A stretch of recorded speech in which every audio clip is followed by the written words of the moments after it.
S Gaikwad Sidhu sir या YouTube चॅनलवर मी तुम्हा सर्वांचं स्वागत करतो। मित्रांनो, आज आपण सिम्प्लिफाईड इयरबुक या इयरबुक आधारित आपण टॉपिक वाइज टेस्ट तुम्हाला देत आहोत। तर आज पहिला टॉपिक असणार आहे आपला, तर तो पहिला टॉपिक आहे आपला राजकीय घडामोडी। तर या ठिकाणी आपण राजकीय घडामोडी आधारित एकूण 51 प्रश्न पाहणार आहोत। तर या सर्व प्रश्नांची लिस्ट किंवा हा सर्व प्रश्नांची पीडीएफ तुम्हाला मी आपल्या एस गायकवाड या टेलिग्राम चॅनलवरती उपलब्ध करून दिलेली आहे। आशा करतो हा व्हिडिओ पाहण्या अगोदर आपल्या टेलिग्राम चॅनलवरून तुम्ही ती पीडीएफ घ्या, त्याला प्रिंट करून सॉल्व करा आणि त्यानंतर हा एक्सप्लेनेशनचा व्हिडिओ तुम्ही पहा। तर या ठिकाणी सुरुवात करत असताना पहिला प्रश्न आहे, योग्य जोड्या लावा। तर घटना दुरुस्ती इथं या ठिकाणी विधेयक नंबर दिलेले आहेत। या ठिकाणी घटना दुरुस्ती हा कायदा नाही दिलेला। जेव्हा एखादे विधेयक राष्ट्रपतीच्या संमतीनंतर ते कायद्यात रूपांतरित होते, मग या ठिकाणी जे काही नंबर दिलेत आपल्याला ते कशाचे आहेत हे नंबर, तर हे घटना दुरुस्ती विधेयक नंबर आहेत आणि त्यानुसार मग त्यातील काय तरतुदी होत्या मुख्य ते आपल्याला एकीकडे दिलेले आहेत। तर या ठिकाणी 126व्या घटना दुरुस्ती विधेयकामध्ये त्या SC ST आरक्षणासंदर्भामध्ये तरतुदी होत्या, म्हणून आचं 4 आलं पाहिजे आपल्याला। आचं 4 2 ठिकाणी आहे, तर बाकी आपण पर्याय काढू शकतो।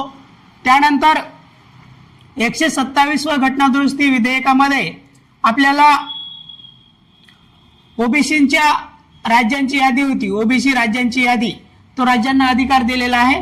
तर त्यामध्ये बचं 3 आलं पाहिजे आपल्याला। बचं 3 आपल्याला पर्याय क्रमांक 2 मध्ये आहे, या ठिकाणी उत्तर योग्य असणार आहे पर्याय क्रमांक 2। त्यानंतर आपल्याला कचं 2 आलं पाहिजे, 128वं विधेयक महिला आरक्षण आणि 129वं विधेयक एक राष्ट्र एक निवडणूक। त्या ठिकाणी हे जेव्हा विधेयकाचं रूपांतर घटना दुरुस्तीमध्ये झालं, तर त्यामध्ये 104वी घटना दुरुस्ती 2019ला झालेली आहे आणि त्या अंतर्गत SC STचं आरक्षण वाढवण्यात आलं आणि अँग्लो इंडियनचं राजकीय आरक्षण रद्द करण्यात आलेलं आहे। त्यानंतर जेव्हा 127वं विधेयक कायद्यात रूपांतरित झालं, ती 105वी घटना दुरुस्ती होती। तर या 105व्या घटना दुरुस्तीने ओबीसी राज्यांची यादी तो राज्यांना तयार करण्याचा प्रिपेअर करण्याचा अधिकार राज्यांना पूर्ववत करण्यात आलेला होता। त्यानंतर जेव्हा 128वी घटना दुरुस्ती झाली, त्यानंतर 128वं विधेयक झालं, तर त्या विधेयकाचं रूपांतर 106व्या घटना दुरुस्तीमध्ये झालं। तर ती 106वी घटना दुरुस्ती होती महिला आरक्षणासंदर्भामध्ये 33% आरक्षण, त्याला नारी शक्ती वंदन अधिनियम असं देखील म्हटलं होतं। आणि जे काही आपले नवीन संसद भवन तयार करण्यात आले, तर त्या संसदेमध्ये पारित होणारं ते महिलांच्या आरक्षणासंदर्भातलं ते पहिलं विधेयक होतं। त्यानंतर हे जे काही आपलं 129वं विधेयक आहे, तर हे सध्या जॉईंट पार्लमेंटरी कमिटीकडे आहे। ते सध्या एक राष्ट्र एक निवडणूक यासाठी आपल्याला माहिती आहे रामनाथ कोविंद समिती, रामनाथ कोविंद हे आपल्या भारताचे 14वे उपराष्ट्रपती होते। तर रामनाथ कोविंद समिती यासाठी नेमण्यात आली होती। तर इत्यादी माहिती आपल्याला माहिती असणं गरजेचं आहे या ठिकाणी। त्यानंतर पुढे जर बघितलं आपण, तर नुकतीच आपल्या भारताच्या उपराष्ट्रपती पदाची निवडणूक पार पडली, तर त्या संदर्भामध्ये आपल्याला CP राधाकृष्णन यांच्याबद्दल माहिती असणं गरजेचं आहे। तर त्या दृष्टिकोनातून हा दुसरा प्रश्न आहे आपला। तर प्रश्न क्रमांक 2 काय म्हणतं, CP राधाकृष्णन यांच्याबाबत खालील पैकी कोणते विधान सत्य नाही। तर या ठिकाणी आपल्याला काय सत्य नाही ते ओळखायचं आहे। तर स्टेटमेंट 1 काय म्हणतं, ते कोंगू वेल्लार गोंडूर या समुदायातील आहेत, हो हे ठीक आहे, बरोबर आहे। ते उपराष्ट्रपती पदापर्यंत पोहोचणारे तमिळनाडूतील दुसरे व्यक्ती आहेत, या ठिकाणी हे दुसरे हे चुकीचं आहे, ते तमिळनाडूतील तिसरे व्यक्ती आहेत। तर या अगोदर R व्यंकटरमण किंवा डॉक्टर सर्वपल्ली राधाकृष्णन, तर ते देखील तमिळनाडूतील होते, म्हणून या ठिकाणी CP राधाकृष्णन हे तमिळनाडूतील तिसरे व्यक्ती ठरलेले आहेत। म्हणून या ठिकाणी काय सत्य नाही हे ओळखायचं आपल्याला। आपल्या उत्तर आहे पर्याय क्रमांक 2। त्यानंतर ते भारताचे 15वे उपराष्ट्रपती आहेत, हो बरोबर आहे, ते भारताचे 15वे उपराष्ट्रपती आहेत। त्यानंतर ते टेबल टेनिस मध्ये कॉलेज चॅम्पियन होते, हो टेबल टेनिस हा खेळ ध्यानात ठेवा, त्यांचा तो आवडता खेळ होता आणि कॉलेजमध्ये ते चॅम्पियन होते। त्यांना चंपाई तमिळन असं म्हटलं जातं, चंपाई तमिळन म्हणून त्यांना ओळखलं जातं।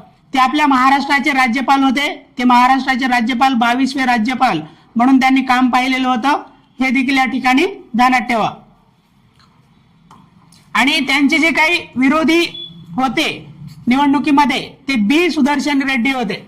यांचे जे काही विरोधक होते ते बी सुदर्शन रेड्डी. हे बी सुदर्शन रेड्डी हे सीपी राधाकृष्ण यांचे विरोधक होते. तर हे सर्वोच्च न्यायालयाचे माजी न्यायाधीश होते आणि गोव्याचे पहिले लोकायुक्त होते बी सुदर्शन रेड्डी. त्यांच्या विरोधकाबद्दल एवढी माहिती ध्यानात ठेवा. त्यानंतर आपण जर पुढे बघितलं प्रश्न क्रमांक 3, तर प्रश्न क्रमांक 3 काय म्हणतं, कोणत्या कलमनुसार उपराष्ट्रपती पद अस्तित्वात आले आहे. या ठिकाणी योग्य उत्तर आहे पर्याय क्रमांक 3, कलम 63 अंतर्गत आपले उपराष्ट्रपती पद अस्तित्वात आले आहे. त्यानंतर 64 कलम काय म्हणतं की उपराष्ट्रपती व्हाईस प्रेसिडेंट हे राज्यसभेचे पदसिद्ध अध्यक्ष असतील, असं या ठिकाणी कलम 64 सांगतं. त्यानंतर कलम 62 हे प्रेसिडेंटची जेव्हा जागा रिक्त असते तर त्या ठिकाणी त्या प्रेसिडेंटच्या ऑफिसची जागा रिक्त असते, त्या संदर्भामध्ये त्या रिक्त जागे संदर्भामध्ये तरतुदी आपल्याला 62 मध्ये भेटतात. आणि 61 मध्ये आपल्याला प्रेसिडेंट संदर्भामध्ये महाभियोग तरतूद भेटते. इम्पिचमेंट प्रोसेस आपल्याला महाभियोग पद्धत आपल्याला कलम 61 मध्ये भेटते. ते राष्ट्रपती संदर्भामध्ये आहे, परंतु या प्रश्नानुसार आपले योग्य उत्तर असणार आहे पर्याय क्रमांक 3 कलम 63. या कलम 63 नुसार उपराष्ट्रपती पद अस्तित्वात आहे. त्यानंतर मुंबई उच्च न्यायालयाचे 49वे मुख्य न्यायाधीश म्हणून कोणाची नियुक्ती करण्यात आली. तर या ठिकाणी योग्य उत्तर आहे आपलं पर्याय क्रमांक 4 श्री चंद्रशेखर यांची 49वे मुख्य न्यायाधीश म्हणून नियुक्ती करण्यात आली होती. त्यानंतर आलोक आराधे हे 48वे मुख्य न्यायाधीश होते. त्यानंतर देवेंद्र कुमार उपाध्याय आपले 47वे मुख्य न्यायाधीश होते मुंबई उच्च न्यायालयाचे. आणि MC छागला हे स्वतंत्र भारतातील पहिले भारतीय मुख्य न्यायाधीश होते मुंबई उच्च न्यायालयाचे. म्हणून या ठिकाणी आपलं योग्य उत्तर आहे श्री चंद्रशेखर. आणि चंद्रशेखर यांच्याबद्दल ध्यानात ठेवा, तर ते झारखंड, राजस्थान या अगोदर झारखंड व राजस्थानचे देखील तेथील न्यायाधीश म्हणून त्यांनी काम केलेलं आहे तेथील उच्च न्यायालयामध्ये. हे देखील ते आपल्याला माहिती असणं गरजेचं आहे.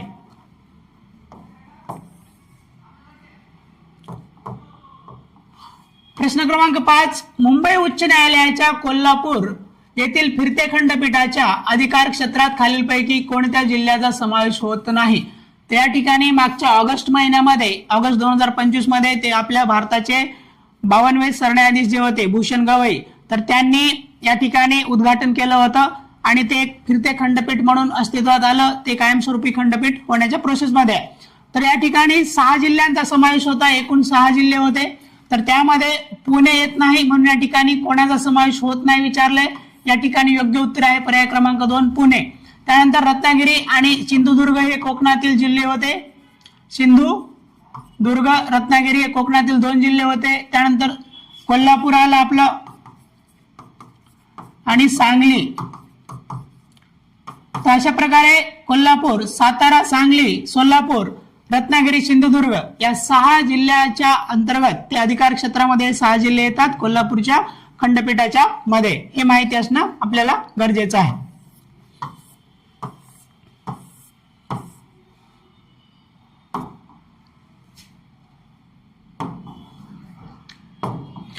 प्रश्न क्रमांक 6, 1867 मध्ये स्थापन झालेल्या कोल्हापूर जिल्हा न्यायालयाचे पहिले जिल्हा न्यायाधीश कोण होते. त्या ठिकाणी ध्यानात घ्या 1867 म्हणले या ठिकाणी, तर त्यावेळेला महादेव गोविंद रानडे MG रानडे हे त्या जिल्हा न्यायालयाचे पहिले जिल्हा न्यायाधीश होते. तर हे आपल्याला माहिती असणं गरजेचं आहे. त्यानंतर एक माहिती ध्यानात ठेवा, 1931 मध्ये राजाराम महाराज यांनी कोल्हापूर येथे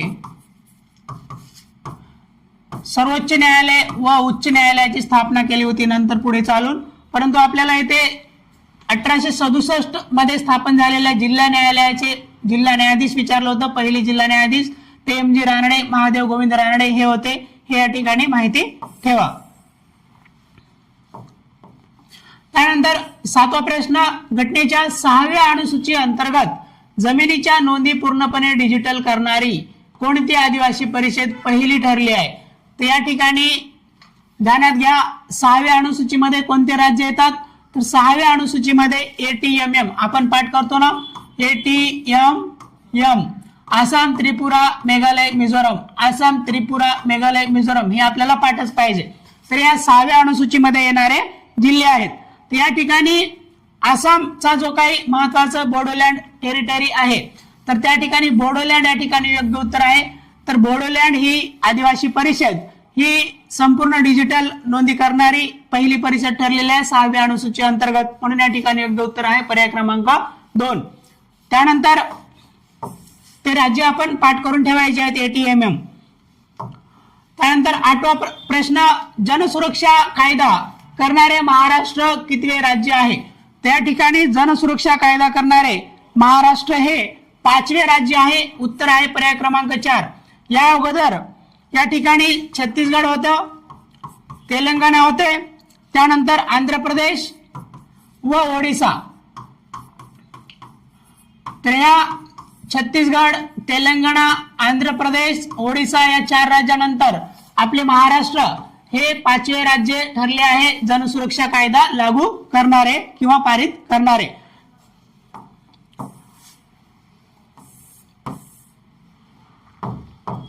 प्रश्न क्रमांक 9, भारतीय लोकपाल संदर्भात योग्य विधान निवडा. या ठिकाणी योग्य काय निवडायचं, योग्य काय आहे ते निवडायचं आपल्याला.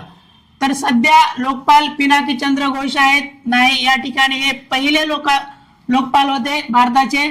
सध्या लोकपाल हे अजय खानविलकर आहेत.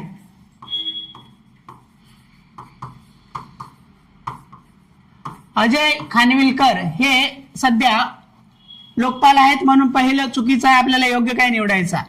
ब्रीदवाक्य मागृधा काश्यस्विदम आहे, हे चुकीचं आहे, हे जुनं ब्रीदवाक्य होतं.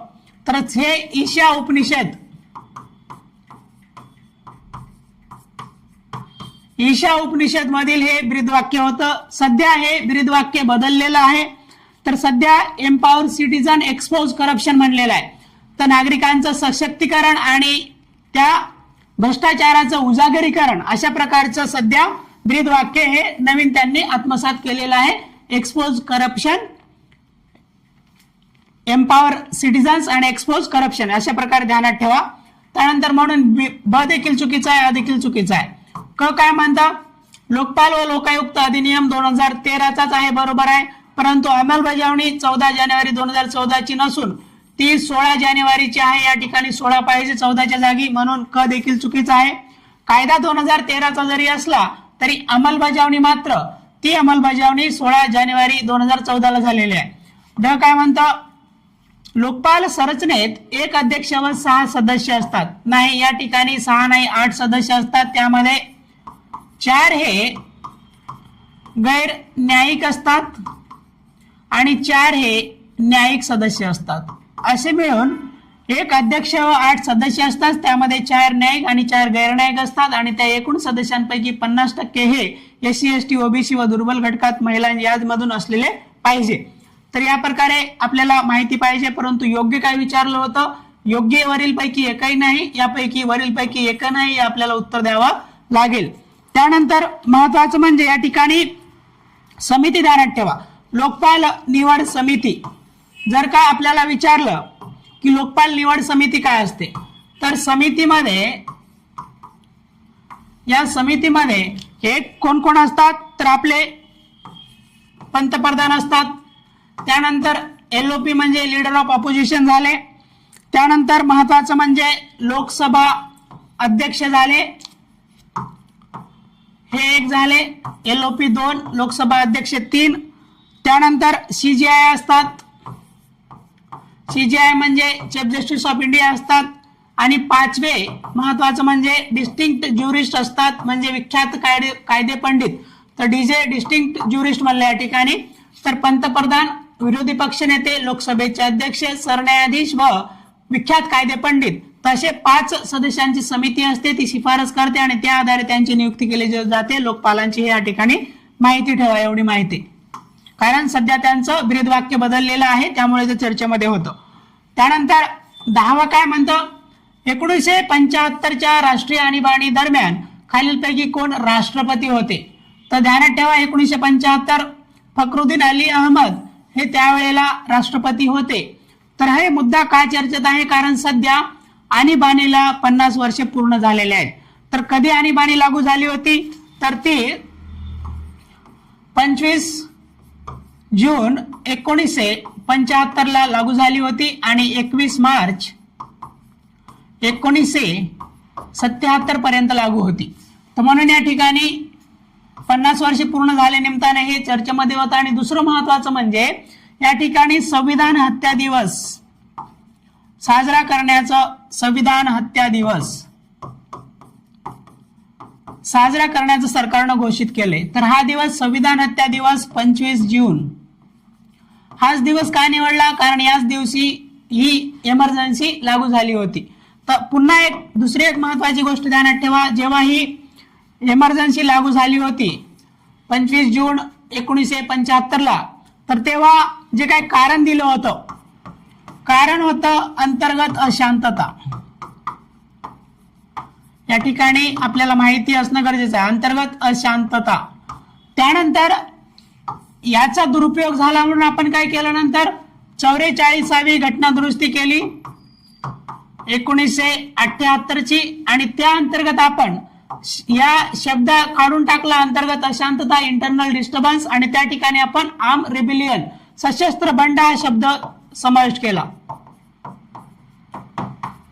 कारण या अंतर्गत अशांतताचा या शब्दाच्या आधारे त्याचा दुरुपयोग केला, म्हणून आपण सशस्त्र बंड हा शब्द 44व्या घटना दुरुस्तीने समाविष्ट केला. तर या ठिकाणी हे एवढं आपल्याला त्या आणीबाणीच्या ह्याच्याबद्दल माहिती असणं गरजेचं आहे. आणि राष्ट्रीय आणीबाणीची कलम देखील इथे ध्यानात ठेवा 352 हे राष्ट्रीय आणीबाणीची कलम आहे. त्यानंतर महत्वाचं म्हणजे राष्ट्रीय आणीबाणीचं कलम 352 आहे. 356 आपली राज्य आणीबाणी किंवा राष्ट्रपती राजवट म्हणून आपण त्याला, आणि 360 हे आपली आर्थिक आणीबाणी आहे. आणि आपल्या देशामध्ये आर्थिक आणीबाणी आजपर्यंत कधीही लावण्यात आलेली नाही, हे देखील आपल्याला माहिती असणं गरजेचं आहे. प्रश्न क्रमांक 11, त्या ठिकाणी अनुसूचित जाती आरक्षण वर्गीकरण अंमलबजावणी करणारे पहिले राज्य कोणते विचारलेलं आहे. त्या ठिकाणी ध्यानात घ्या, तेलंगणा हे आपलं उत्तर असणार आहे. तेलंगणा हे एससी उपवर्गीकरण आरक्षण लागू करणारे पहिले राज्य आहे. परंतु त्या अगोदर ह्या हरियाणा राज्याने धोरण अधिसूचित केलं होतं. जर का धोरण अधिसूचित करणारे पहिले राज्य म्हणलं तर आपल्याला हरियाणा आला पाहिजे, परंतु अंमलबजावणी करणारे पहिले राज्य म्हटले या ठिकाणी, म्हणून आपलं उत्तर असणार आहे तेलंगणा. आंध्र प्रदेशने देखील समिती स्थापन करून त्या संदर्भामध्ये पाऊल उचललेले आहेत, परंतु प्रश्नानुसार आपले योग्य उत्तर आहे तेलंगणा.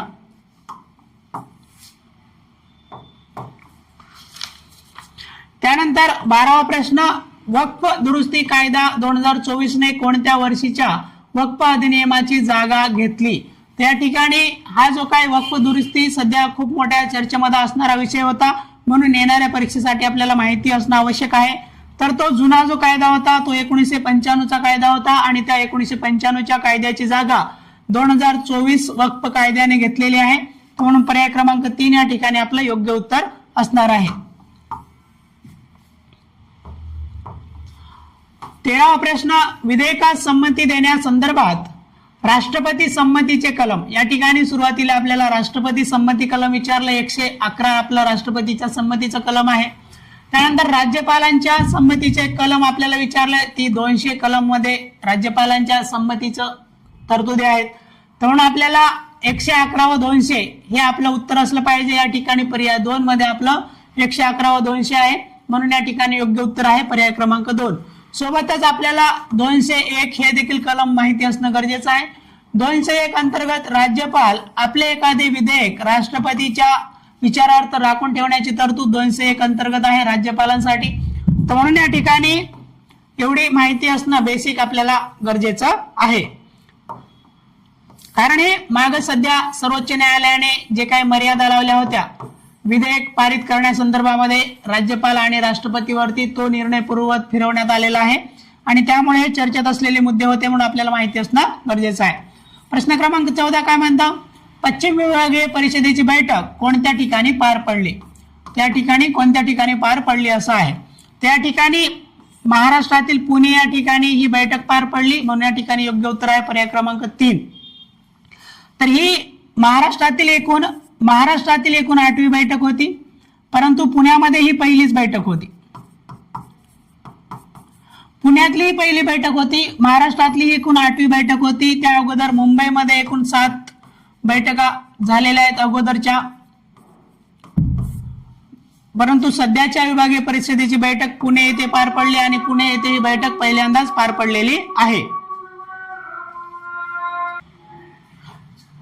आपल्याला आणखी एक मुद्दा माहिती असणं गरजेचं आहे. जेव्हा पहिल्यांदा 1957 ला 5 विभागीय परिषदांची स्थापना झाली होती, या विभागीय परिषद झोनल काउन्सिल, तर याचे अध्यक्ष हे केंद्रीय गृहमंत्री असतात आणि उपाध्यक्ष हे त्या राज्याचे रोटेशन प्रमाणे 1 वर्षाने त्या राज्याचे सीएम असतात. हे या ठिकाणी माहिती असणं एवढं गरजेचं आहे आपल्याला. त्यानंतर महत्वाचं म्हणजे प्रश्न क्रमांक 15. प्रश्न क्रमांक 15 काय म्हणतो, निवडणूक आयुक्त निवड समितीमध्ये कोणाचा समावेश होत नाही. त्या ठिकाणी हे का चर्चेमध्ये होतं, कारण 2023 मध्ये नवीन कायदा आणण्यात आलेला आहे. मुख्य आयुक्त व इतर आयुक्त सेवा शर्ती कायदा 2023 चा आहे. तर या कायद्या अंतर्गत नवीन निवड समिती स्थापन करण्यात आली होती, कारण सर्वोच्च न्यायालयाने त्या अगोदर त्या निवड समितीमध्ये काही बदल केले होते. तर त्याला पूर्ववत करण्यासाठी किंवा आपल्या पद्धतीने समिती स्थापन करण्यासाठी सरकारने हा कायदा आणला. तर यामध्ये या कायद्यानुसार कोणाचा समावेश होत नाही हे विचारलेलं आहे.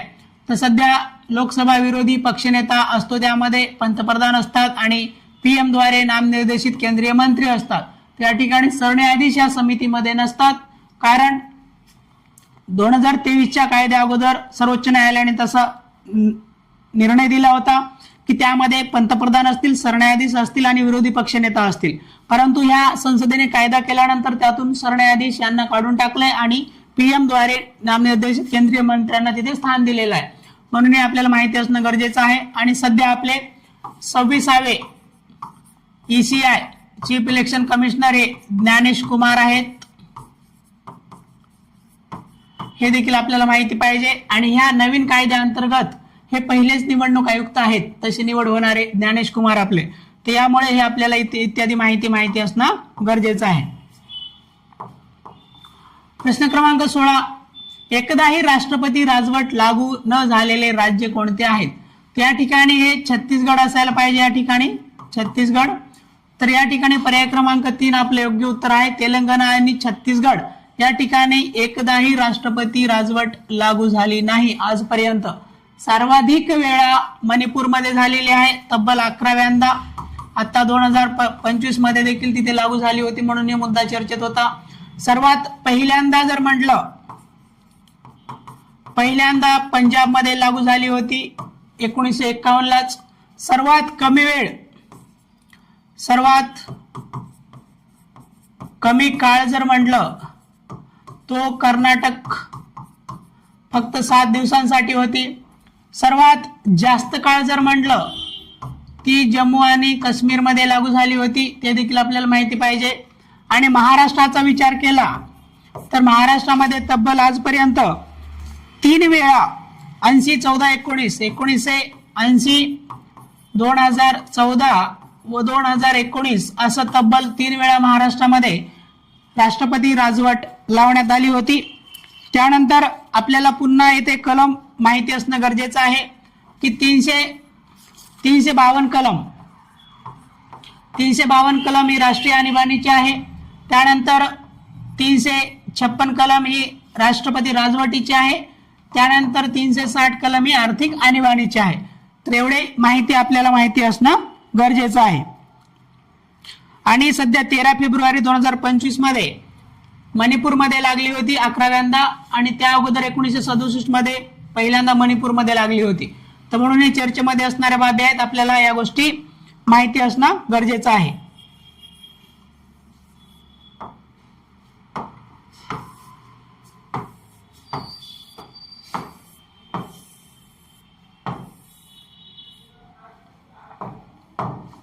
प्रश्न क्रमांक 17.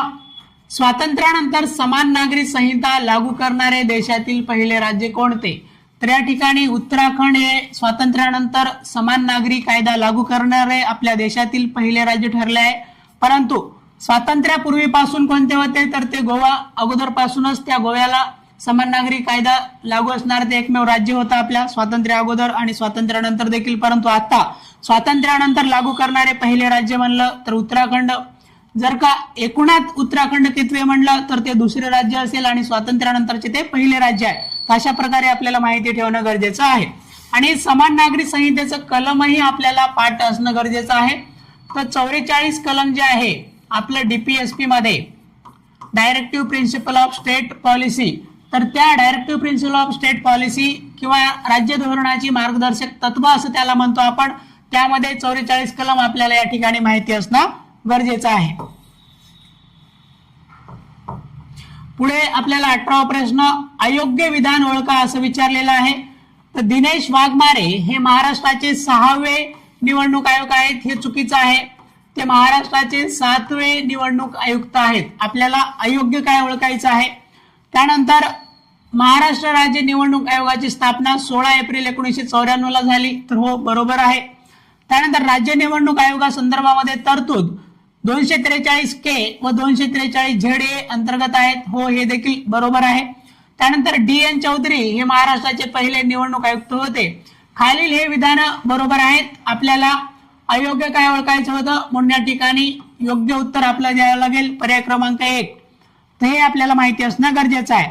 आणि हे कलम आपल्याला पाठ करा 243 के व 243 ZA.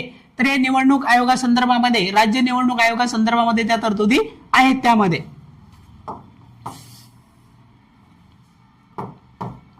प्रश्न क्रमांक 19, विधान परिषद सभापती उपसभापती संदर्भामध्ये कोणत्या अनुच्छेदात तरतुदी आहेत? त्या ठिकाणी ध्यानात घ्या 182 या कलम मध्ये विधान परिषद सभापती व उपसभापती संदर्भामध्ये तरतुदी आहेत. त्यानंतर 180 या कलम मध्ये अध्यक्ष व उपाध्यक्ष जे असतात विधानसभेचे, तर त्यांच्या कार्याची जे काही जबाबदारी असते त्याबद्दल 180 मध्ये तरतूद आहे. 169 मध्ये लेजिस्लेटिव्ह काउन्सिल म्हणजेच विधान परिषद स्थापना व विसर्जना संदर्भामध्ये तरतूद आहे. स्थापना व विसर्जन संदर्भामध्ये तरतूद आहे 169 मध्ये. आणि 170 मध्ये आपल्याला लेजिस्लेटिव्ह असेंब्लीची रचना आहे. लेजिस्लेटिव्ह असेंब्ली म्हणजेच विधानसभा. त्यानंतर 171 मध्ये आपल्याला लेजिस्लेटिव्ह काउन्सिलची रचना आहे. लेजिस्लेटिव्ह काउन्सिल म्हणजेच आपली विधान परिषद. तर अशा प्रकारे आपल्याला माहिती असणं गरजेचं आहे. आणि 187 मध्ये आपलं राज्य विधिमंडळाचं जे काही सचिवालय आहे तर सेक्रेटरिएट त्याला म्हणू आपण, ह्या सचिवालया संदर्भामध्ये तरतूद 187 मध्ये आहे. परंतु आपल्याला विधान परिषद सभापती उपसभापती विचारलं होतं, ती कलम 182 मध्ये आहे, हे आपल्याला माहिती पाहिजे.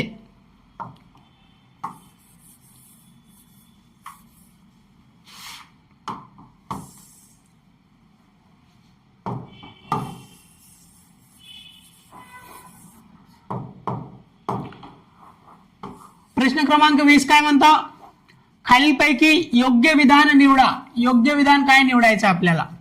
तर रेखा गुप्ता तर सध्या त्या दिल्लीच्या मुख्यमंत्री झाल्यात, तर त्या एकूणात कितव्या मुख्यमंत्री आहेत. तर रेखा गुप्ता या दिल्लीच्या एकूणात 9व्या मुख्यमंत्री आहेत, तर हो हे बरोबर आहे. त्यानंतर आतिशी मार्लेना या दिल्ली विधानसभेच्या दुसऱ्या महिला विरोधी पक्षनेता ठरल्या, हे चुकीचं आहे. त्या आतिशी मार्लेना या दिल्ली विधानसभेच्या पहिल्या महिला विरोधी पक्षनेत्या ठरल्या आहेत. त्या ठिकाणी आपल्याला योग्य काय ओळखायचं आहे. तर दुसरं चुकीचं आहे, पहिलं योग्य आहे. त्यानंतर आजपर्यंत एकूण 5 महिला मुख्यमंत्रीपद भूषवले आहेत, तर या ठिकाणी चुकीचं आहे. आजपर्यंत एकूण 4 महिला मुख्यमंत्रीपद भूषवलेले आहेत. तर पहिल्या होत्या सुषमा स्वराज, दुसऱ्या होत्या शीला दीक्षित, त्यानंतर महत्वाचं म्हणजे शीला दीक्षित नंतर होत्या आपल्या आतिशी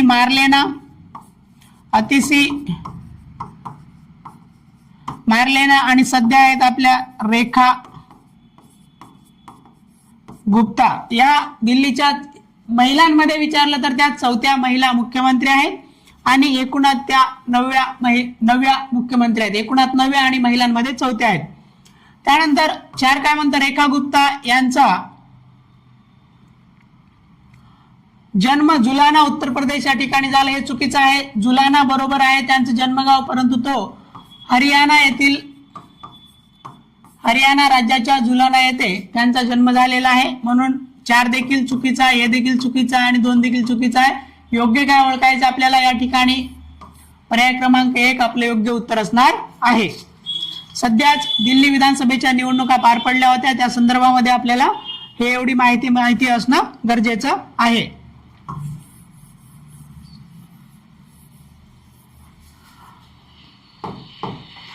त्यानंतर एक कलम पाठ करा. दिल्ली ज्या संदर्भामध्ये जे काही परिक्षेत्र आहे, दिल्ली परिक्षेत्र 239 ए हे कलम आपल्याला दिल्ली संदर्भामध्ये आहे, ते आपल्याला माहिती असणं गरजेचं आहे. त्यानंतर प्रश्न क्रमांक 21, पंचायत राज मंत्रालय, शिक्षण मंत्रालय व आदिवासी या 3 मंत्रालयांनी मिळून मॉडेल युथ ग्रामसभा कार्यालय केव्हापासून सुरू केला?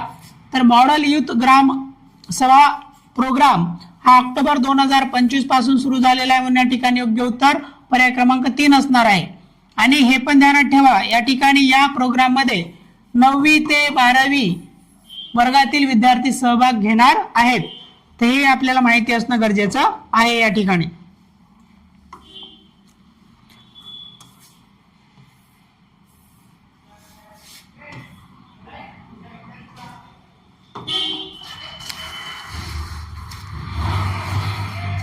प्रश्न क्रमांक 22, ई मतदान प्रणाली स्वीकारणारे देशातील पहिले राज्य कोणते? तर ई मतदान प्रणाली स्वीकारणारे देशातील पहिले राज्य हे बिहार ठरले आहे. आणि विभा कुमारी ही आपल्या देशातील पहिली ई मतदार ठरली आहे. विभा कुमारी ही देशातील पहिली ई मतदार ठरली आहे आणि ई मतदार स्वीकारणारे देशातील पहिले राज्य बिहारच आहे. त्यानंतर एका मतदार केंद्रावरती 1200 पेक्षा कमी मतदार असण्याचं, सर्व मतदार केंद्रावरती 1200 पेक्षा कमी मतदाता असणे, सर्व मतदार केंद्रावरती 1200 पेक्षा कमी मतदाता असणे, तर अशा प्रकारचं भारतातील पहिलं राज्य बिहारच ठरलेलं आहे. ते एका बूथवर 1200 पेक्षा जास्त मतदान करायला नव्हते त्या ठिकाणी. तर अशा प्रकारे नियोजन केलेलं देशातील पहिलं राज्य बिहारच आहे. त्यानंतर प्रश्न क्रमांक 23, सध्या भारताचे महान्यायवादी कोण आहेत? त्या ठिकाणी सध्या भारताचे महान्यायवादी आर व्यंकट रमणी आहेत. आणि हे पण माहिती ठेवा, महान्यायवादी सोबतचं कलम काय आहे? कलम 76 मध्ये महान्यायवादी, त्यालाच अटॉर्नी जनरल ऑफ इंडिया म्हणतो आपण, तर ते कलम आहे 76 हे कलम महान्यायवादी संदर्भामध्ये आहे. त्यानंतर महत्वाचं म्हणजे कलम 165 आपल्याला माहिती असणं गरजेचं आहे. कलम 165 हे ऍडव्होकेट जनरल ऑफ स्टेट किंवा राज्याचे महाधिवक्ता त्यांच्या संदर्भामध्ये कलम 165 आहे. सध्या महाराष्ट्राचे महाधिवक्ता हे मिलिंद साठे आहेत. मिलिंद साठे हे महाराष्ट्रातील महाधिवक्ता आहेत सध्या, हे देखील आपल्याला माहिती असणं गरजेचं आहे. प्रश्न क्रमांक 24, पंचायत राज मंत्रालयाद्वारे ग्रामसभा कामकाज पारदर्शक बनवण्यासाठी विकसित सभासार AI साधनाचा कोणत्या राज्यात पहिल्यांदा वापर करण्यात आलेला आहे? AI साधनाचा वापर ग्रामसभा कामकाज पारदर्शक करण्यासाठी, तर ते त्रिपुरामध्ये करण्यात आलेला आहे. म्हणून या ठिकाणी योग्य उत्तर असणार आहे पर्याय क्रमांक 3. पुढे 25, केवळ सौर ऊर्जेवर काम करणारी देशातील पहिली विधानसभा कोणती? ती दिल्ली विधानसभा होती, जी देशातील पहिली विधानसभा ठरली, जी केवळ सौर ऊर्जेवर काम करणारी आहे. तो या ठिकाणी योग्य उत्तर आहे आपला पर्याय क्रमांक 3. त्यानंतर 26वा प्रश्न, बाल न्याय कायद्याअंतर्गत सांकेतिक तज्ञांची नियुक्ती करणारे पहिले राज्य कोणते? तर बाल न्याय कायद्याअंतर्गत सांकेतिक तज्ञांची नियुक्ती करणारे पहिले राज्य आपले पंजाब ठरले आहे. म्हणून या ठिकाणी योग्य उत्तर आहे पर्याय क्रमांक 3. प्रश्न क्रमांक 27, राजकुमार विरुद्ध मध्य प्रदेश या खटल्यात खालीलपैकी कोणता कलम 21 अंतर्गत मूलभूत हक्क असल्याचे सर्वोच्च न्यायालयाने घोषित केलेले आहे? तर या ठिकाणी राजकुमार विरुद्ध मध्य प्रदेश या खटल्यामध्ये आपल्याला मित्रांनो चांगले रस्ते, त्या ठिकाणी चांगले रस्ते हा आपला मूलभूत हक्क आहे असं घोषित केलेला आहे. त्यानंतर आपल्याला डिजिटल प्रवेश हा अमर जैन विरुद्ध केंद्र सरकार, अमर जैन विरुद्ध केंद्र सरकार या खटल्यामध्ये आपल्याला डिजिटल प्रवेश, डिजिटल ऍक्सेस हा आपला मूलभूत हक्क आहे असं घोषित केलं होतं. प्राथमिक शिक्षणासंदर्भामध्ये आपल्याला 2 खटले माहिती पाहिजे. 1992चा मोहिनी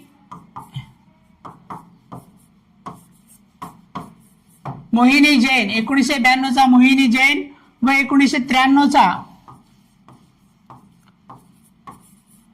उन्नी कृष्णन हा 1992चा मोहिनी जैन आणि 1993चा उन्नी कृष्णन खटला आपल्याला शिक्षणाचा हक्क हा मूलभूत हक्क, प्राथमिक शिक्षण हे मूलभूत हक्क आहे असं म्हटलं गेलं. त्यानंतर आपली 86वी घटना दुरुस्ती करण्यात आली 2002 ची आणि या 86व्या घटना दुरुस्तीने आपल्याला कलम 21 हे समाविष्ट करण्यात आले ते 6 ते 14 वर्ष वयोगटातील बालकांना मोफत व सक्तीचे शिक्षणाच्या संदर्भात. आणि त्यानंतर मग आपल्याला 2009 ला right to education act RTI ला तो 1 एप्रिल 2010 पासून लागू झाला. तर हे सर्व गोष्टी आपल्याला विचारून झालेल्या आहेत. या ठिकाणी आपल्याला राजकुमार विरुद्ध मध्य प्रदेश खटल्यास कोणता हक्क मिळाला? कलम 21 अंतर्गत तो चांगले रस्ते हा आपला मूलभूत हक्क आहे असं म्हटलं. हा जो खाजगीपणाचा हक्क आहे, त्या खाजगीपणाचा हक्क 2017चा पुट्टास्वामी खटला होता, एक पुट्टास्वामी खटला 2017चा. तर या अंतर्गत आपल्याला राईट टू प्रायव्हेसी हा अधिकार भेटलेला आहे आणि राईट टू प्रायव्हेसी आजपर्यंत भरपूर वेळा रिपीटेड विचारलेला आहे. आणि नुकतंच ध्यानात ठेवा, काल परवाच सर्वोच्च न्यायालयाने मासिक पाळी दरम्यानचं जे काही आरोग्य असतं तर त्या आरोग्यादरम्यान जे काही सोयी सुविधा पाहिजे आपल्याला तर ती मूलभूत हक्का अंतर्गत येते, कलम 21 अंतर्गत असं घोषित केलेलं आहे सर्वोच्च न्यायालयाने. आणि त्यानंतर हे पण ध्यानात ठेवा, मासिक पाळीच्या दरम्यान 28 मे हा आंतरराष्ट्रीय मासिक पाळी स्वच्छता दिन म्हणून साजरा केला जातो. दुसरं महत्वाचं म्हणजे सिक्कीम न्यायालयासंदर्भामध्ये माहिती ठेवा, ते देशातील पहिलं राज्य ठरलं होतं जे मासिक पाळी दरम्यान रजा लागू करणारं, सुट्टी देणारं. सिक्कीम न्यायालय हे उच्च न्यायालय देशातील पहिले उच्च न्यायालय ठरले होते. इत्यादी बाबी आपल्याला या संपूर्ण घडामोडी संदर्भामध्ये माहिती असणं गरजेचं आहे. पुढे जर आपण विचार केला तर या ठिकाणी राजभाषा विभागाची स्थापना कधी झाली विचारलेला आहे. प्रश्न क्रमांक 28 मध्ये राजभाषा विभागाची स्थापना विचारली आपल्याला. तर राजभाषा विभागाची स्थापना 1975 ला झाली होती म्हणून या ठिकाणी योग्य उत्तर आहे पर्याय क्रमांक 2. तर ती 26 जून 1975 ला राजभाषा विभागाची स्थापना झाली. त्या अगोदर 25 जूनला आपली राष्ट्रीय आणीबाणी लागू झाली होती आणि हाच 25 जून सध्या संविधान हत्या दिवस म्हणून साजरा केला जातोय आणि ते चर्चेमध्ये असणारे माहिती आपल्याला माहिती असणं गरजेचं आहे. आणि दुसरं महत्वाची एक फॅक्ट या ठिकाणी ध्यानात ठेवा, हैदराबाद या ठिकाणी हे जे काही राजभाषा विभाग स्थापनेसंदर्भामध्ये जे कार्यक्रम घेण्यात आला होता हैदराबाद या ठिकाणी, तर दक्षिण भाषा संवाद, तर दक्षिण संवाद हैदराबाद या ठिकाणी दक्षिण संवाद हा कार्यक्रम आयोजित करण्यात आला होता या राजभाषा विभागाच्या स्थापनेच्या निमित्ताने.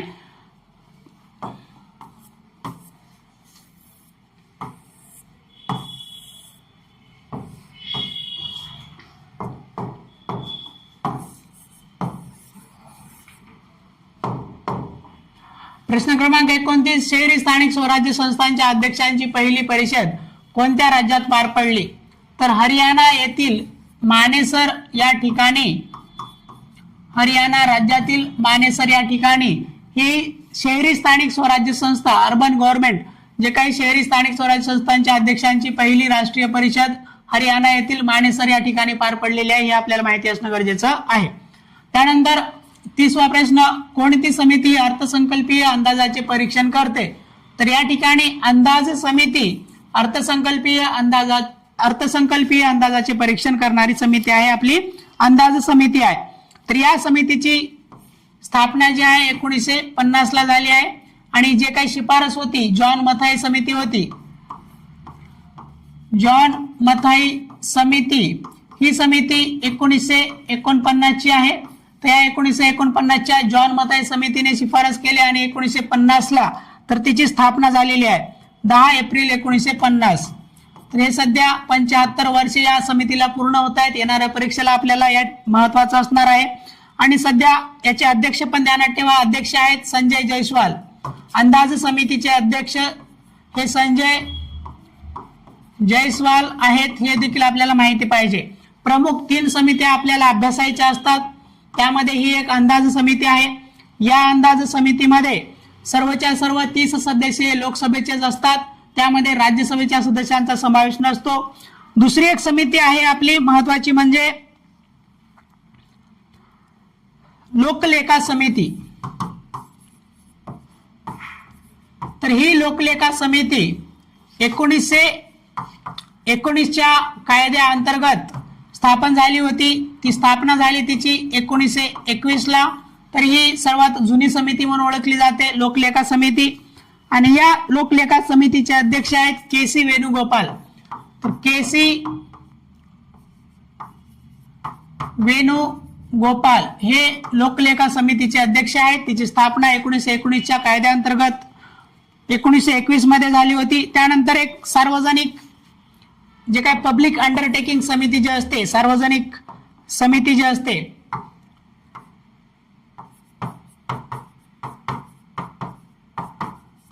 सार्वजनिक लेखेसंदर्भामध्ये जी समिती असते पब्लिक अंडरटेकिंग कमिटी, तर तिची समिती ही तिची स्थापना 1964 ला झाली होती. हे 3 प्रमुख समित्या असतात ज्या आपल्याला अभ्यासासाठी महत्वाच्या असतात. तर आणि या सार्वजनिक समितीचे अध्यक्ष आहेत वैजयंता पांडा. तर अशा प्रकारे ही सर्व माहिती आपल्याला माहिती असणं गरजेचं आहे येणाऱ्या परीक्षेसाठी. त्यानंतर 31वा प्रश्न काय म्हणतो, अंदाज समितीमध्ये एकूण किती सदस्य असतात? ते एकूण 30 सदस्य असतात आणि ते सर्वच्या सर्व सदस्य लोकसभेचे असतात. राज्यसभेच्या सदस्यांचा त्यामध्ये समावेश होत नाही. 32 काय म्हणतात, स्वतःचे सर्च इंजिन सुरू करणारे देशातील पहिली विधानसभा कोणती? तर स्वतःचे सर्च इंजिन सुरू करणारे देशातील पहिली विधानसभा ही पंजाब विधानसभा झालेली आहे. हे आपल्याला माहिती असणं गरजेचं आहे. 33वा प्रश्न, राष्ट्रीय विधान ॲप स्वीकारणारे पहिले राज्य कोणते? नागालँड मार्च 2022 मध्येच हे स्वीकारलेलं होतं. नागालँडने ते पहिले राज्य ठरलं होतं. हे सध्या चर्चेमध्ये का आहे? कारण सध्या पुदुचेरी जे आहे ते 29वे राज्य किंवा केंद्रशासित प्रदेश ठरलेला आहे. त्यानंतर 28वं होतं ते दिल्ली होतं स्वीकारणारं. आणि सध्या आसाम असो महाराष्ट्र असो हे सध्या इम्प्लिमेंटेशन करत आहेत, अडॉप्टिंग ते प्रोसेसमध्ये आहेत. तर परंतु सध्या पहिलं म्हणलं तर नागालँड आणि लेटेस्ट म्हणलं तर पुदुचेरी 29वा आणि दिल्ली 28वा इतकी माहिती आपल्याला माहिती असणं गरजेचं आहे. 34 ऑनलाईन कायमस्वरूपी लोक अदालत सेवा सुरू करणारे पहिले राज्य कोणते? तर ते केरळ हे राज्य ऑनलाईन स्वरूपामध्ये कायमस्वरूपी लोक अदालत सेवा सुरू करणारे पहिले राज्य ठरले. केरळ या ठिकाणी माहिती ठेवा. पुढे 35वा प्रश्न, 3 फौजदारी कायद्यांची 100% अंमलबजावणी करणारे देशातील पहिले राज्य केंद्रशासित प्रदेश कोणते? तर या ठिकाणी या प्रश्नाचं योग्य उत्तर आहे आपलं चंदीगड हे जे काही केंद्रशासित प्रदेश आहे तर ते देशातील पहिलं केंद्रशासित प्रदेश ठरलेला आहे या 3 फौजदारी कायद्यांची अंमलबजावणी करणारे. तर 3 फौजदारी कायदे कोणते? एक भारतीय न्याय संहिता हे एक होतं. त्यानंतर भारतीय नागरिक सुरक्षा हे एक होतं. आणि दुसरं होतं म्हणजे साक्ष अधिनियम, भारतीय साक्ष किंवा पुरावा अधिनियम. तर असे 3 जे काही नवीन कायदे करण्यात आले होते यांची अंमलबजावणी, या 3ही कायद्यांची अंमलबजावणी आपली 1 जुलै 2024 मध्ये या 3ही कायद्याची अंमलबजावणी झाली होती देश पातळीवरती. आणि पूर्णतः 100% अंमलबजावणी करणारे चंदीगड हे पहिले केंद्रशासित प्रदेश ठरलेले आहे देशातील. हे इथं माहिती असणं गरजेचं आहे. प्रश्न क्रमांक 36, खालीलपैकी कोणत्या देशांनी मतदानाचे वय 18 वरून 16 वर्षे करण्याची घोषणा केलेली आहे? तर या ठिकाणी अगोदर UK युनायटेड किंगडमने केली होती, त्यानंतर लेटेस्ट मध्ये नेपाळने केली होती. तर या ठिकाणी दोन्ही देश हे बरोबर आहेत, 1 आणि 2 दोन्ही पर्याय बरोबर आहेत. म्हणून या ठिकाणी वरीलपैकी पर्याय 1 व 2 योग्य असं आपल्याला उत्तर द्यावं लागेल. पर्याय क्रमांक 4 या ठिकाणी योग्य उत्तर आहे. त्यानंतर प्रश्न क्रमांक 37, शहरी धोरण आयोग स्थापन करणारे देशातील पहिले राज्य कोणते? तर आपल्याला 37व्या प्रश्नामध्ये शहरी धोरण आयोग स्थापन करणारे देशातील पहिले राज्य केरळ आहे, म्हणून या ठिकाणी योग्य उत्तर आहे. पर्याय क्रमांक 2. त्यानंतर कृत्रिम बुद्धिमत्ता वापराबाबत मार्गदर्शक तत्वे जारी करणारे देशातील पहिले उच्च न्यायालय कोणते? या ठिकाणी उच्च न्यायालय विचारले, ते केरळ उच्च न्यायालय आहे, म्हणून योग्य उत्तर आहे. पर्याय क्रमांक 2.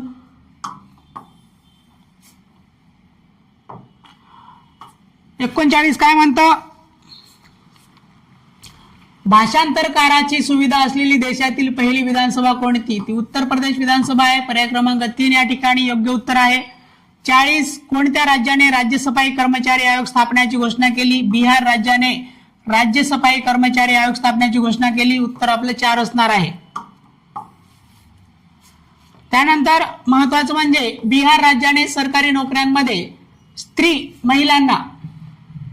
महिलांना किती टक्के आरक्षणासाठी अधिवास म्हणजे डोमिसाईल अनिवार्य केला आहे?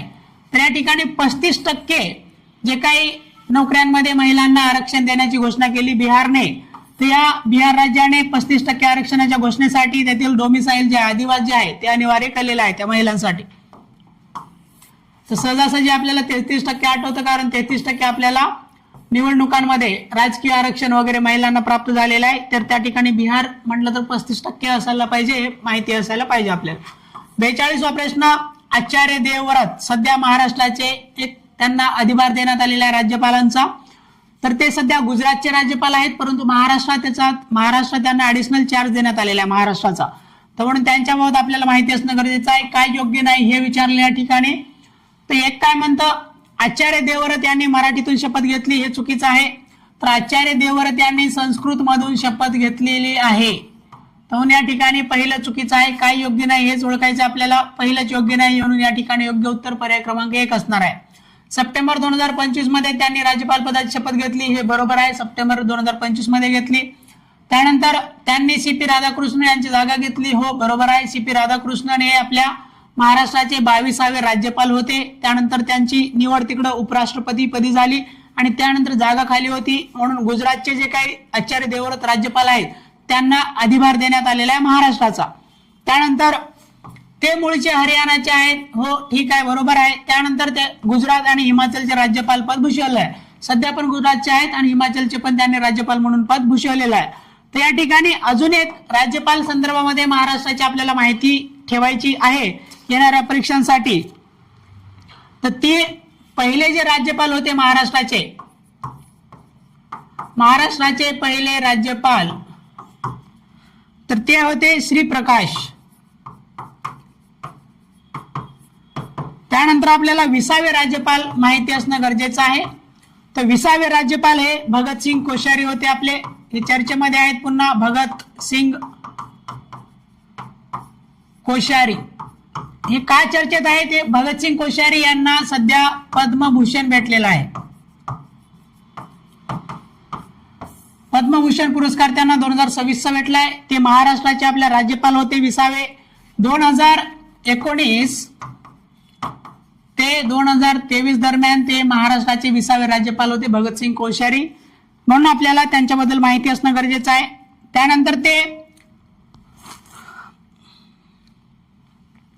उत्तराखंडचे दुसरे CM होते, सेकंड CM ऑफ उत्तराखंड. उत्तराखंडचे दुसरे CM होते. त्यानंतर लोकसभा राज्यसभेचे देखील ते सदस्य राहिलेल्या व्यक्ती आहेत. लोकसभा राज्यसभाचे सदस्य राहिलेले व्यक्ती आहेत, हे आपल्याला या ठिकाणी माहिती पाहिजे. महाराष्ट्राचे राज्यपाल होते, सध्या त्यांना पद्मभूषण पुरस्कार भेटलेला आहे. आणि CP राधाकृष्णन हे आपल्या महाराष्ट्राचे 22वे राज्यपाल होते. सध्या 23वे राज्यपाल येईपर्यंत हे आपल्याला एक्स्ट्रा ऍडिशनल चार्ज दिलेला आहे आचार्य देवव्रत यांना. आचार्य देवव्रत हे गुजरातचे राज्यपाल आहेत, त्यांच्याकडे ऍडिशनल चार्ज आहे, हे एवढं माहिती ठेवा. प्रश्न क्रमांक 23, खालीलपैकी कोणत्या ठिकाणी पेसा परिषद पार पडली? विशाखापट्टणम आंध्र प्रदेश या ठिकाणी पेसा परिषद पार पडलेली आहे. पेसा कायदा कधीचा आहे? तर 1996चा पेसा कायदा आहे. अंमलबजावणी कधी झाली? 24 डिसेंबर 1996 ला अंमलबजावणी झाली. पेसा दिवस साजरा केला जातो 24 डिसेंबर 1996. त्यानंतर आपल्या देशामध्ये एकूण किती पेसा राज्य आहेत? तर पेसा राज्य एकूण 10 राज्य आहेत ज्या राज्यांमध्ये पेसा कायदा लागू होतो. त्यानंतर महत्वाचं म्हणजे पेसा कायदा कुठल्या अनुसूची अंतर्गत लागू होतो? तर आपल्याला माहिती आहे तेव्हा 5वी अनुसूची, 5वी अनुसूची मध्ये अंतर्गत हा कायदा लागू होतो. त्यानंतर या संदर्भामध्ये आपल्याला कलम माहिती असणं गरजेचं आहे. ते कलम आहे महत्वाचं म्हणजे 244(1) हे कलम इथं पाठ करायला पाहिजे आपण. 244(1) या कलम अंतर्गत या तरतुदी लागू केल्या जातात. त्यानंतर पेसा कायदा शिफारस करणारी समिती आपल्याला माहिती पाहिजे, तर ती होती भुरिया समिती. भुरिया समिती होती जिच्या शिफारशी अंतर्गत पेसा कायदा आपल्याला करण्यात आला. या ठिकाणी ध्यानात घ्या, महाराष्ट्रामध्ये अंमलबजावणी 4 मार्च 2014 ला झाली पेसाची. त्यानंतर महाराष्ट्रामध्ये एकूण 13 जिल्हे 59 तालुक्यामध्ये पेसा कायदा लागू आहे.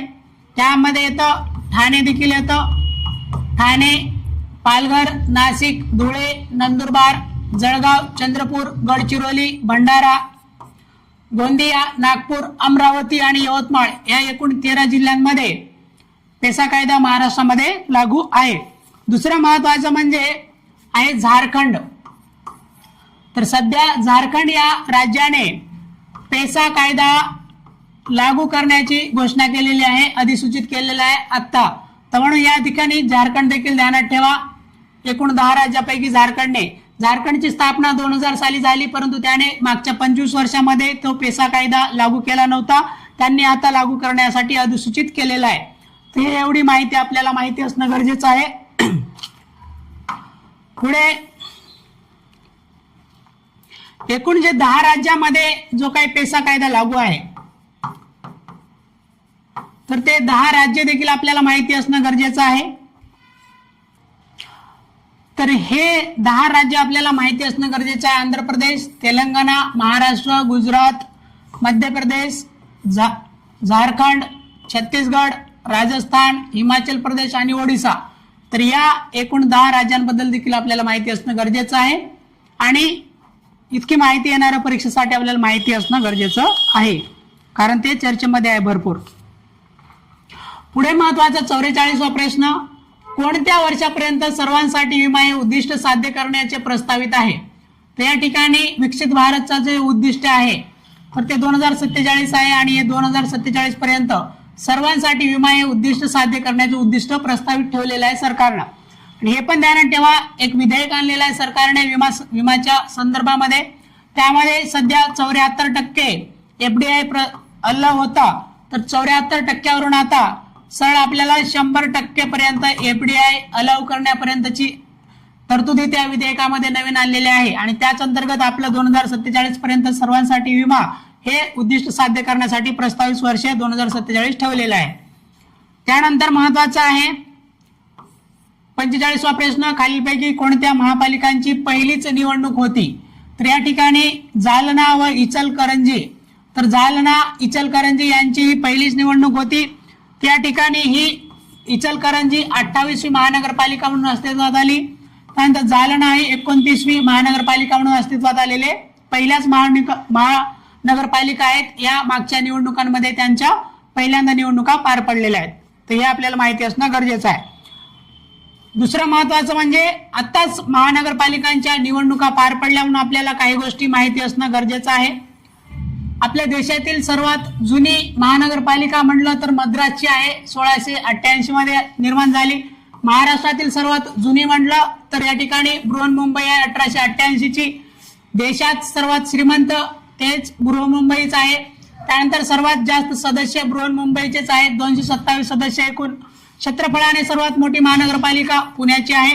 सर्वाधिक महानगरपालिका महाराष्ट्रामध्ये आहेत एकूण 29 आणि जिल्ह्यामध्ये कोणत्या सर्वाधिक आहेत असं विचारलं तर ते ठाण्यामध्ये आहेत एकूण 6 महानगरपालिका आहेत. सध्याची याची निवडणूक पार पडली म्हणून आपल्याला माहिती असणं गरजेचं आहे.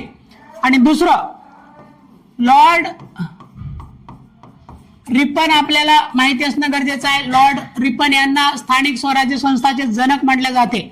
तर इत्यादी माहिती आपल्याला येणाऱ्या परीक्षेसाठी माहिती असणं गरजेचं आहे कारण नुकतीच त्यांच्या निवडणुका पार पडलेल्या आहेत आणि हमखास एक प्रश्न पंचायत राज यावरती असतोच.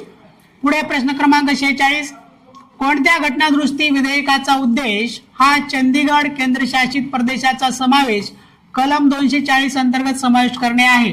तर या ठिकाणी 131 जे काही विधेयक आहे तर त्या विधेयकाचा उद्देश हा त्या चंदीगडला 240 कलम अंतर्गत समाविष्ट करण्याचा उद्देश आहे.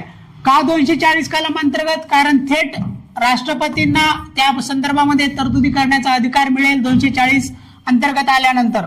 मग 240 अंतर्गत सध्या त्यामध्ये 240 अंतर्गत असणाऱ्या एकूण केंद्रशासित प्रदेश कोणते? तर अंदमान आणि निकोबार ऑलरेडी आहे. त्यानंतर लक्षद्वीप पण त्यामध्येच आहे.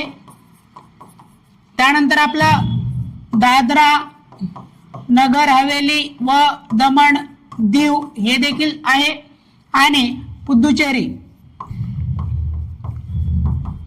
तर या केंद्रशासित प्रदेशा संदर्भामध्ये तरतूद 240 मध्ये ऑलरेडी आहे म्हणून राष्ट्रपतींना तो अधिकार भेटतो थेट नियम करण्याचा. आणि सध्या मग चंदीगडला देखील याच तरतुदी अंतर्गत आणण्याचा विचार आहे आणि त्यासाठी हे विधेयक आणलं होतं. ते विधेयक आहे 131. तर म्हणून या ठिकाणी याबद्दल माहिती असणं गरजेचं आहे आपल्याला. प्रश्न क्रमांक 47 लोकायुक्त कायदा करणारे पहिले राज्य कोणते? या ठिकाणी कायदा करणारे पहिले राज्य विचारलेलं आहे. तर कायदा करणारे पहिले राज्य होते ओडिसा. हे 2 नंबर या ठिकाणी उत्तर असायला पाहिजे कारण कायदा करणारे म्हटले. परंतु कायद्याची अंमलबजावणी करणारे पहिले राज्य म्हटलं तर त्या ठिकाणी महाराष्ट्र आलं पाहिजे. आपल्या महाराष्ट्राचा मूळ लोकायुक्त कायदा होता 1971चा. अगोदर कायदा केला होता ओडिशाने परंतु त्याने लागू केला नाही. त्यानंतर आपण कायदा 1971चा आहे आणि आपण अंमलबजावणी करणारे पहिले राज्य हे महाराष्ट्र आहे आपलं. ते आपल्याला माहिती असणं गरजेचं आहे. लोकायुक्त स्थापन करणारे पहिले म्हटले की महाराष्ट्र परंतु कायदा करणारे पहिले म्हटलं तर ओडिसा. तर प्रश्नानुसार उत्तर द्यायला पाहिजे आपण. त्यानंतर आता सध्या महाराष्ट्राने लोकायुक्त सुधारणा कायदा 2023 यामध्ये सुधारणा करण्यासाठी 2025चा विधेयक आणलेला आहे आणि या अंतर्गत आपल्याला हे म्हणून चर्चेमध्ये होतं. आणि दुसरं महत्वाचं म्हणजे आपल्या महाराष्ट्राचे पहिले लोकायुक्त SP कोतवाल हे देखील माहिती ठेवा. महाराष्ट्राचे पहिले लोकायुक्त होते आणि सध्याचे लोकायुक्त हे विद्यासागर कानडे आहेत. विद्यासागर कानडे महाराष्ट्राचे सध्याचे लोकायुक्त आहेत. ही एवढी माहिती आपल्याला या लोकायुक्ताबद्दल माहिती ठेवा. प्रश्न क्रमांक 48 खालील विधानांचा विचार करून योग्य पर्याय निवडा. काय म्हणतात? नितीश कुमार यांनी 10व्यांदा बिहार मुख्यमंत्री पदाची शपथ घेतली. हो ठीक आहे, बरोबर आहे. योग्य काय ओळखायचे आपल्याला? देशातील सर्वात तरुण आमदार ठरलेली मैथिली ठाकूर पटना मतदारसंघातून निवडून आली आहे. नाही, हे या ठिकाणी करेक्ट करा. अलीनगर मतदारसंघातून निवडून आली. अलीनगरचं नाव मी सीतानगर करतो असं त्यांनी आधीच घोषित केलं होतं आणि त्यानुसार त्यांची निवड झाली आमदार म्हणून. त्या ठिकाणी पटना नाही तर अलीनगर हे ध्यानात ठेवा. त्यानंतर सध्या पार पडलेली ही बिहार निवडणूक ही विधानसभेची 17वी निवडणूक होती. या ठिकाणी हे चुकीचं आहे.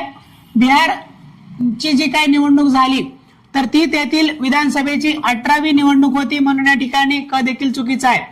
ड काय म्हणतं? बिहार विधानसभेच्या एकूण 243 जागा आहेत. हो, बरोबर आहे. या ठिकाणी अ आणि ड बरोबर आहे. काय योग्य आहे हे ओळखायचं आपल्याला. त्या ठिकाणी फक्त अ व ड योग्य आहे. पर्याय क्रमांक 4 आपलं योग्य उत्तर असणार आहे. नुकतेच बिहारच्या निवडणुका पार पडल्यात म्हणून त्याबद्दल एवढी तरी माहिती आपल्याला असणं गरजेचं आहे. त्यानंतर देशातील सर्वात जास्त काळ मुख्यमंत्री पद भूषवणारे म्हटलं तर सिक्कीमचे होते मुख्यमंत्री. त्यांचं नाव या ठिकाणी मी सांगतो. तर पवन कुमार चामलिंग. तर पवन कुमार चामलिंग हे व्यक्ती आपल्या देशातील सर्वात जास्त काळ मुख्यमंत्री पद भूषवणारे व्यक्ती सिक्कीमचे होते. या ध्यानात ठेवायचं आपल्याला. त्यानंतर 49वा प्रश्न, हेड स्पीच विरोधी विधेयक मंजूर करणारे देशातील पहिले राज्य कोणते? तर हेड स्पीच विरोधी विधेयक लागू करणारे देशातील पहिले राज्य हे कर्नाटक आहे, म्हणून या ठिकाणी योग्य उत्तर असणार आहे पर्याय क्रमांक 4. त्यानंतर 50वा प्रश्न काय म्हणतो, सामाजिक बहिष्कार विरोधी कायदा करणारे देशातील पहिले राज्य कोणते? तर ते महाराष्ट्र हे देशातील पहिले राज्य होतं सामाजिक बहिष्कार विरोधी कायदा करणारं. सध्या कर्नाटकने चालू केलंय, हा कायदा लागू केलेला आहे, म्हणून या ठिकाणी दुसरे राज्य हे कर्नाटक आहे. तर या ठिकाणी येणाऱ्या परीक्षेसाठी अशा प्रकारे माहिती असणं गरजेचं आहे आपल्याला. आणि या ठिकाणी आता शेवटचा प्रश्न आहे, प्रश्न क्रमांक 51. नुकतेच उत्तर प्रदेशने 76वा जिल्हा निर्माण करण्याची प्रक्रिया सुरू केली आहे, त्या जिल्ह्याचे नाव काय ठेवले जाणार आहे? या ठिकाणी कल्याण सिंहनगर हे या जिल्ह्याचं नाव ठेवण्यात येणार आहे. कल्याण सिंह हे युपीचे मुख्यमंत्री होते 2 वेळा. पहिल्यांदा ते 1991 मध्ये मुख्यमंत्री होते, त्यानंतर ते 1997 मध्ये देखील मुख्यमंत्री झाले होते. हे 2 वेळा ते मुख्यमंत्री होते. तर म्हणून कल्याण सिंहनगर या 76व्या जिल्ह्याचं नामकरण करण्यात येणार आहे, हे एवढं माहिती असणं गरजेचं आहे. तर अशा प्रकारे आपण सिम्प्लिफाईड इयरबुक वरील राजकीय घडामोडी या टॉपिक वरील एकूण 51 प्रश्न जवळपास मी प्रत्येक मुद्दा या ठिकाणी कव्हर केलेला आहे. तर तुम्ही अगोदर प्रश्न सोडवा, त्यानंतर एक्सप्लेनेशन बघा, तुमचं रिव्हिजन पण होईल आणि तुमचा प्रश्न सोडवल्यामुळे सराव पण होईल. तर अशा प्रकारे आपण इतर टॉपिक पण कव्हर करणार आहोत. आशा करतो तुम्हाला या गोष्टी आवडल्या असतील. त्याबद्दल तुम्ही इतर मित्रांना देखील शेअर करा व आपल्या टेलिग्राम, YouTube चॅनलशी जोडून राहा. तुम्ही जोडून राहाल अशी अपेक्षा करतो. धन्यवाद.